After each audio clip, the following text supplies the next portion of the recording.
What's up, guys? In today's video we're going to be going over how to keep turtles outdoors in the winter, and if you're not able to do that, just tips and advice. So let's get right on into it.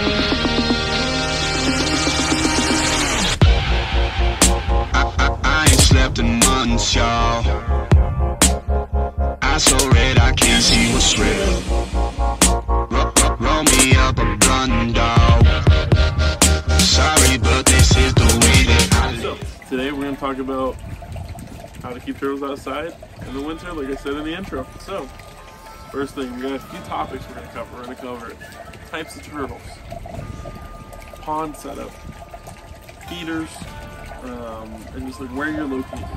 Those are honestly the four biggest components this entire video and all y'all need. First, I said types of turtles.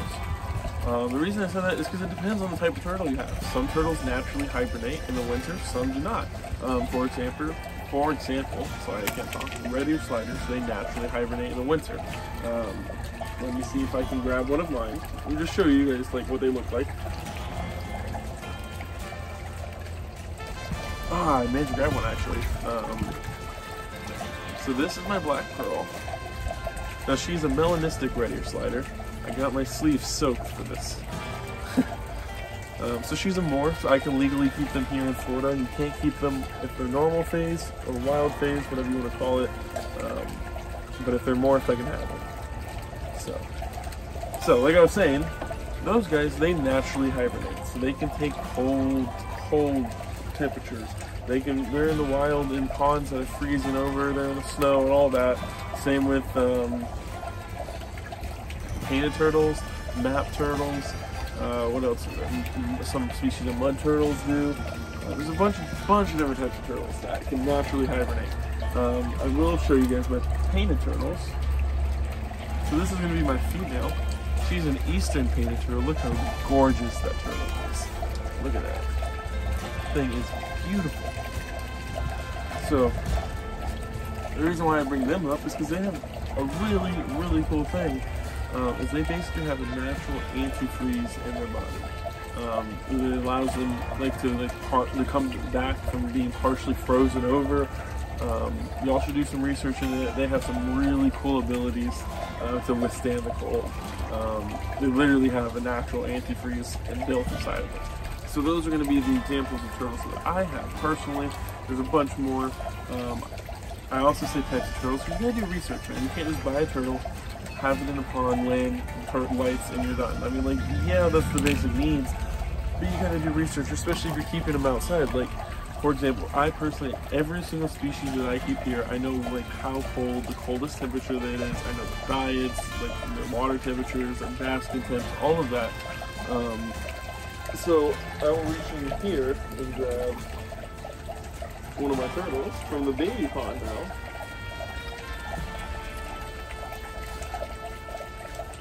Which we got Franklin, the albino Chinese softshell. So this guy in particular, he, and most other softshells, they're fine in waters like up to 40 degrees, or like down to the 40s, and so like they can take it cold. Most of my species of turtles that I keep can withstand temperatures of water temperatures in the 40s. So unless the water temperature is getting that low, I'm not bringing my guys inside. Alright, and the second thing I mentioned was pond setup. It depends on how your pond is set up outside. And location is a huge factor in this as well, but we will get onto that later on in the video. I cannot speak today, I'm sorry.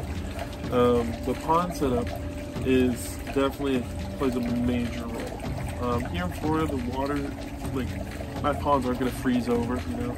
But like if you're up north, your ponds may freeze over, and if that's going to happen, you want to make sure you have at least 1.5 foot depth of water, so it doesn't completely freeze over from like the whole pond freezes in a solid ice. You do not want that. That'll kill your turtles immediately. It's a big no.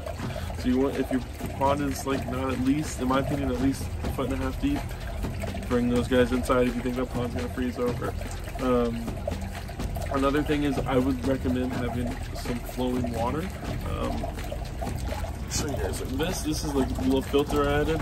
Yes, we've changed and added filters to the ponds. We'll get on to that later in the video as well. But you want something moving like that because you don't want the top of the water to be solid frozen ice. You do want in a little area where they can come out and, like, you know, get that breath of air. But with that said, the pond can freeze. You can get a couple inches like ice on the top layer, and you're gonna be fine as long as you have that depth. Another thing is heaters, man. If you got a naturalistic pond, throw a heater in that filter, man. And inside the filter, in the aquascape system, whatever you got, throw a built-in heater. Really nice. I personally don't use heaters because I have these Rubbermaid ponds. I've heard of really bad things. I've heard of really bad things happening with the heaters in the Rubbermaid ponds, so I just don't want to risk it. And I don't really have to worry about the temperatures getting that cold. And if they, for the rare chance, do get that cold, I'll just take the turtles inside. You know, it's not that big of a deal. Yeah, so that's what I mean by pond setup. So those are some important things when you're setting up your pond, or if you have an outdoor pond, you want to check and make sure you have all those things before leaving your turtles out over the winter. And the last thing I mentioned was location. It really depends on where you're located. If you're like me here in Florida, you can normally get away with keeping these turtles, depending on species, year-round. There's some species that do not do good, man. I know like Podocs don't do good, Expansa doesn't do good outside. You have to do research, man. I cannot emphasize that enough. Do research on your turtles. But man, like me, I'm lucky, man. I don't have to worry about it. People that are up north, it's a huge problem if you have outdoor ponds. You have to either bring everybody inside, or you have to have big setups, crazy heaters, flowing water. You just gotta make sure you're doing research and checking everything out. There's a bunch of other tips and advice that I could definitely go on to, so if you guys have any questions about it, definitely let me know in the comments. Now I don't want this whole video just to be like tips and tricks, so we're gonna do showing off the new upgrades we got in the ponds, and just an update on all the turtles since the last video. Real quick before we get up, I did forget just two things. One thing is I recommend if you have a turtle pond, make sure they can get direct sunlight, so they can come out when it's like 12 in the afternoon, that sun is right overhead, they can get that direct sunlight, and bats can get warmed up during the day. Another thing is get like thermometers. There's a really good brand of thermometer that I'm about to buy. They're just expensive, like damn near $200 a piece. But I can hook it up to my phone, and I'll be able to check all the pond temperatures on my phone. I'll even get a text alert when the water pond temperatures. By pond temperatures, I mean water temperatures. Y'all know what I mean. But when the temperatures get too low, I can get a text to my phone telling me, hey, this is below like 50 degrees, take the pink belly in, or like, hey, it's below 40, take everybody in. You know, all that kind of stuff. So that's definitely some stuff y'all should look into. That's very helpful when it comes to keeping your turtles outside. All right, standing up finally out of that damn chair. Been sitting there filming that video for more than y'all want to know, or longer than y'all want to know. Man, I can't even talk today, man. I'm off this morning. The cold throws me off. Let's go ahead and flip the camera around and show you all the upgrades we've been doing. Firstly, we got the snapper pond, but on top of it, we have the baby pond. Now, why isn't it in the center? Not in the center anymore because I'm actually going to begin a new pond. Yep, another pond. So I need to make room.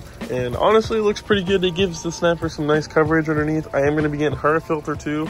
But speaking of filters, let's get back to the one on this baby pond. It's a nice little fountain filter. It has different like styles of that it does. I do switch it up every once in a while. Oh, there's Cosmo. Who else is down there? It looks like Cosmo and Astro. Those were the first two turtles me and my roommate ever got. Oh, speaking of pink belly side necks, I couldn't find him, but here he is. Doing just fine. Oh, he's so gorgeous. He was actually produced by my boy Mark Cantos at Turtle Force. I got two of them from him. And let's see if we can find any. There's usually always somebody hiding out under this. There's the Chinese golden thread hanging out in the roots of this hyacinth. We got albino Chinese softshell. And I think the Indian spotted is there as well. And you can see the spiny softshell right there. So everyone's doing good. Finally got some water moving. It feels good. It feels good to finally have filters out here. I finally figured out a way to get an extension cord all the way out to this patio. So I could hook up the filters. Yeah, that is the baby pond. I hope y'all like it. Let me know what y'all think down below.